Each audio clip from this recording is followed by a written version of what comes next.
In 2021, Agriculture Minister Zulfikar Mustafa projected an annual expansion of the local coconut industry of 1,000 acres through to 2025. He had also announced a number of initiatives designed to jumpstart this growth. These interventions included helping farmers with rehabilitation of their farms, many of which had been abandoned and had become overgrown. In addition to clearing these lands, the Agriculture Minister had also provided assistance with clearing of the internal waterways of these farms, allowing for both drainage and irrigation, as well as for transporting nuts out of the farms. In addition, Minister Mustafa had started the process of decentralizing the coconut nursery, which was at the Hope Estate, through the establishment of coconut nurseries in regions 1, 2, 3, 5, 6 to 9, all of which are now supplying quality seedlings to the nation's coconut farmers. The Hope Estate also rolled out training programs countrywide, sharing with farmers information on better management of the farms, in terms of selecting seed nuts for germination, spacing of the seedlings in the farm, etc. Fast forward 2 years. The results of those interventions for the coconut sector have been remarkable. By the end of 2021, Guyana exported $2.5 billion worth of coconuts and coconut byproducts. This represented a $600 million increase over 2020 figures, when the industry was stagnated due to neglect of the sector by the previous administration. At the end of 2022, Guyana's exports of coconuts and coconut byproducts had skyrocketed to an overall value of $4 billion. This was fueled by an annual growth of almost 2,000 acres, a total growth of acreage under cultivation of nearly 5,000 acres in just under 3 years.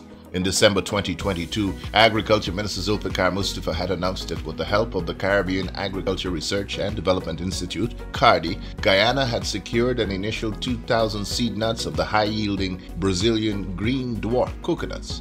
These, he had explained, would be introduced to local farmers to begin the process of renewing the local stock of coconut varieties. He had also indicated that another 13,000 of the seed nuts would be arriving later this year. On Wednesday last, those seed nuts arrived at the Hope Coconut Estate, where the Agriculture Minister was on hand to witness the unloading of the refrigerated container that brought them. In commenting on the significance of the shipment of seed nuts, the Agriculture Minister said the nuts will be set in nurseries at Hope Estate and at Nari, and the seedlings distributed to some 300 farmers across the country to begin the replication process. Today I am very pleased that we have received 13,000 of those green dwarf high-value coconut from Brazil. Last year, with the 2,000 coconut that we would have received as a grant from the IDB and the EU, we had 24 farmers we would have helped to increase the varieties around the country. This here will help us tremendously, where we'll roll out this program across the country, in all the regions of our country, and we will engage close to about 300 farmers.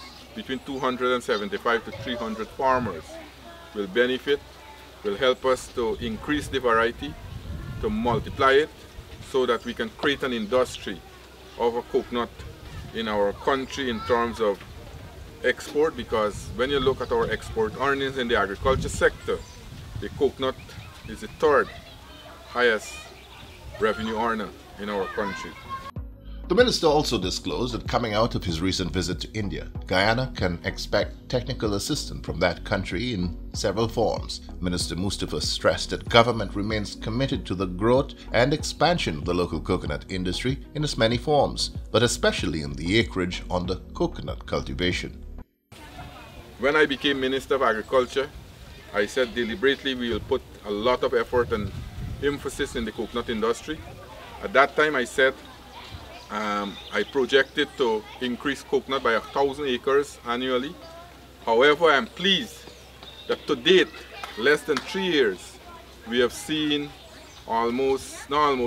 seen over 5,000 acres coconuts have increased. So that shows a tremendous improvement in our coconut industry. And I think CARDI will be very happy because they have been looking and partnering with us to move this industry forward. So I'm hoping that by the end of 2025, we can double this amount and take it to roughly about 10,000. And that will show almost annually an increase of almost 2,000 acres annually in the next, or within the 5 years from 2020 to 2025. If we can do that, then our coconut industry has a lot of potential to increase revenue. What we have been doing now, the Hope Coconut Estate with NARI, they have been working to look at land around the country.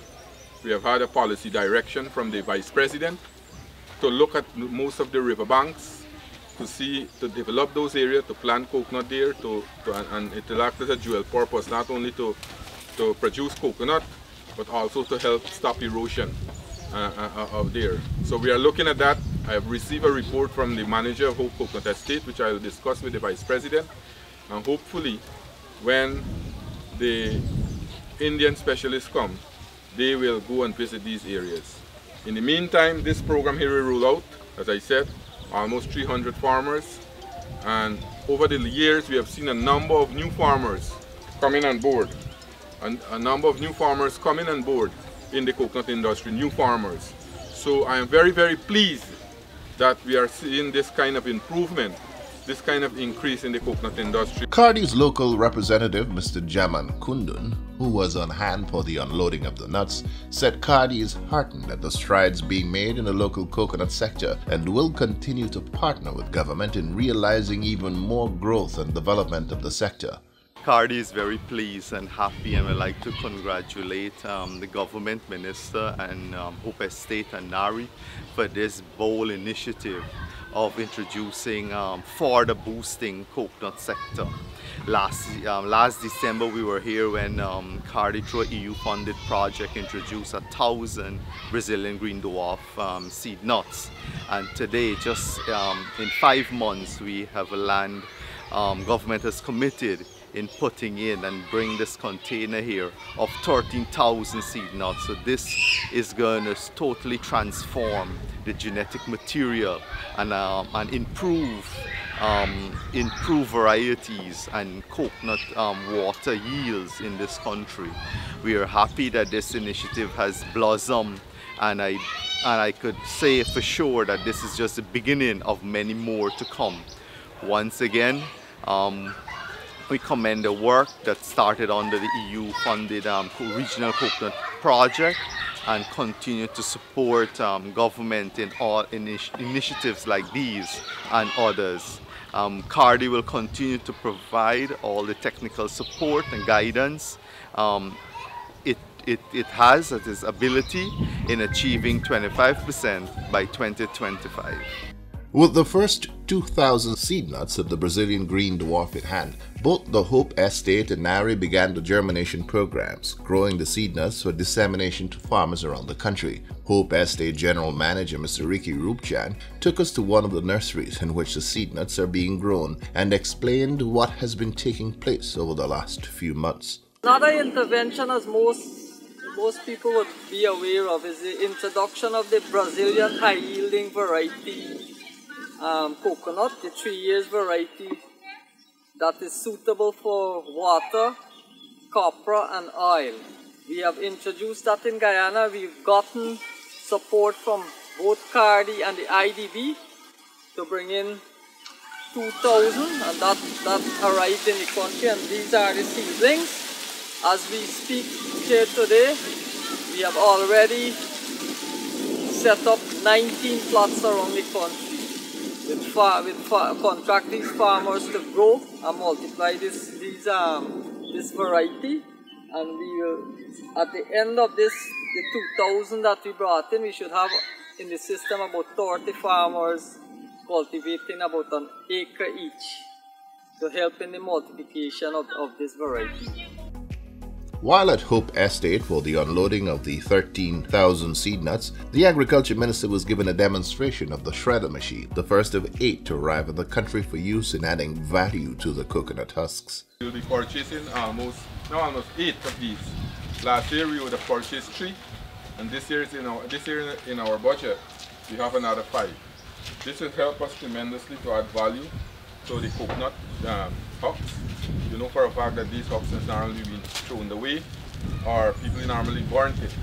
Now we'll shred it, we'll use it to, first of all, to fertile the land, fertile the soil, do mulching in plants, and this will help us tremendously. But because what we are doing, the head of NARI is here, and he has already been told that we'll be working with a new company, the Terry company, to do tissue culture. And we'll have millions of plants monthly. And we'll help the farmers to get these materials also to help them in the growth of the plant, to help them fertile the soil and do mulching within their sector. So this here is a good value-added machine that will help us to get better value for the hawks that were being thrown away or born. Now we'll utilize these, and this here also we'll have some, we'll take some in the Cameroon, because you know Cameroon is normally the area where coconut grows a lot, and other parts of the country. So not only for Coconut Estate or Nari, what we are also doing, we are decentralizing the agriculture sector. If you know for a fact that we have built, the bandit just told me that we have an agro-processing facility here to commission, we're waiting on equipment. We did one in Fort Wellington, we have some in Region 9, St. Ignatius, Arnaputa, we got a Charity, we got in Region 1, Mabaruma and Whitewater, we got a Blackbush folder, we're now building two, one at Crabble Creek and Orial and another one at Oriala, so right around the country. Why I am mentioning these things is because we are decentralizing the agriculture sector, not only in Georgetown and around Georgetown, right? So that is why we are seeing an increase in production, and we are seeing new crops, and we are seeing new farmers coming on board. So I'm very happy that we have this machine here. I'm hoping that when the rest come to the country, we can have it distributed across this country to help farmers. Tissue culture, as mentioned by Minister Mustafa, is the cultivation of plant cells, tissues or organs on specially formulated nutrient media. Under the right conditions, an entire plant can be regenerated from a single cell. Plant tissue culture is a technique that has been around for more than 30 years and has been part of the work undertaken by NARI.